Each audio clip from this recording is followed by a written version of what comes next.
В Европейском Союзе, обеспокоенные последними решениями Конституционного суда Украины о деятельности антикоррупционных органов, и оно может стать основанием для временного приостановления безвиза. Об этом говорится в письме посла Украины при ЕС Николая Точицкого в адрес вице-премьера по вопросам европейской и евроатлантической интеграции Светланы Ольги Стефанишиной, текстом которого располагает «Европейская правда». Они опубликовали. Давайте послушаем. Як поки що неофіційно зазначають наші контакти, рішення Конституційного суду України номер 13-Р-2020, яке скасувало ключові антикорупційні повноваження НАЗК, кримінальну відповідальність за недостовірне декларування, є достатньою підставою для початку запуску Європейською комісією механізму тимчасового припинення дії безвізового режиму. Буквально, кстати, перед нашим эфиром появилось еще и сообщение послов G7 с обеспокоенностью теми процессами, которые у нас сегодня происходят вокруг антикоррупционных органов. Дмитрий Кулеба, министр иностранных дел Украины, также высказался по этому вопросу. Он сказал, что решение Конституционного суда Украины по декларированию создает проблемы в отношениях с международными партнерами. Власть будет искать вместе с ними оптимальные пути решения этой проблемы. З одного боку, у державі, яка сповідує принцип верховенства права, а саме такою є Україна, потрібно поважати рішення судів, будь-якого суду. Але не можна при цьому не констатувати, що вчорашнє рішення Конституційного суду створює серйозну проблему. Проблему не лише для внутрішнього розвитку України, але і для наших відносин з партнерами, які сприяли створенню антикорупційної інфраструктури в Україні.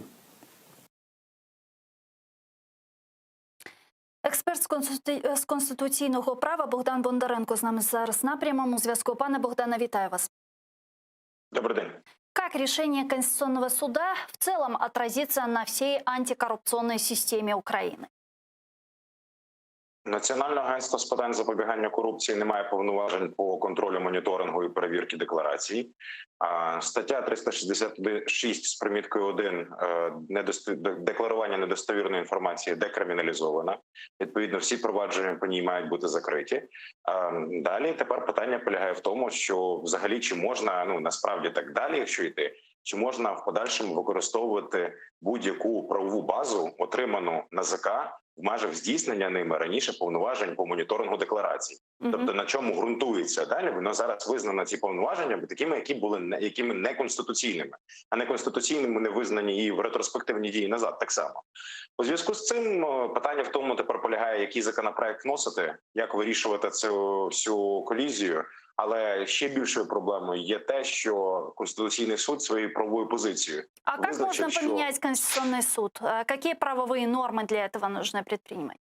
Ні, почекайте, тут насправді, яке б не було жахливе рішення Конституційного суду, як я б його не підтримував, дискусія про те, що Конституційний суд треба ліквідувати, поміняти, перезапустити, перезавантажене, вона абсолютно неправильна. Тому що якщо зараз починати цю дискусію, потім можна почати дискусію про те, якісь рішення судів можна виконувати, а можна не виконувати, тому що не подобається, або якісь суди ухвалив рішення, яке нам не сильно подобається, давайте його перезавантажимо.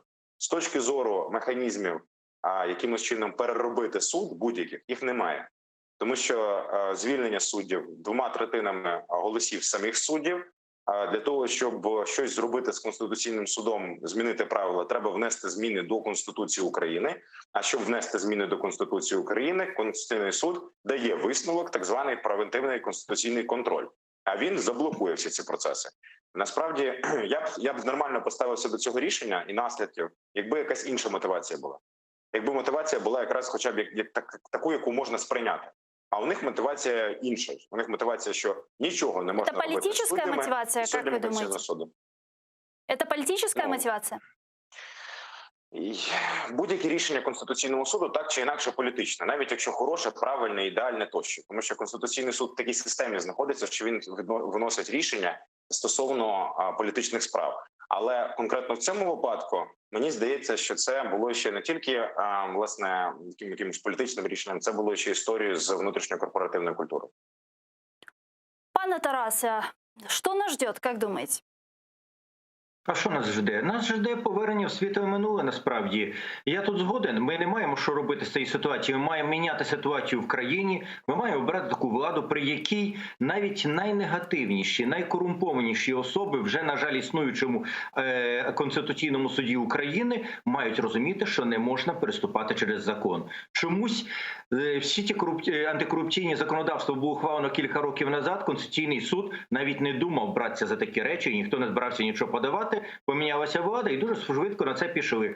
Давайте ще згадаємо два попередні кроки, адже ж нам в Європейському Союзі не першу червону карточку виставляють спочатку в серпні, потім в вересні, тепер зараз. Іде повномірна кампанія по послабленню, про прирученню антикорупційних органів, ліквідації антикорупційної структури. Тому насправді тут Конституційний суд України зіграв тільки роль певної ланки в великій загальній грі.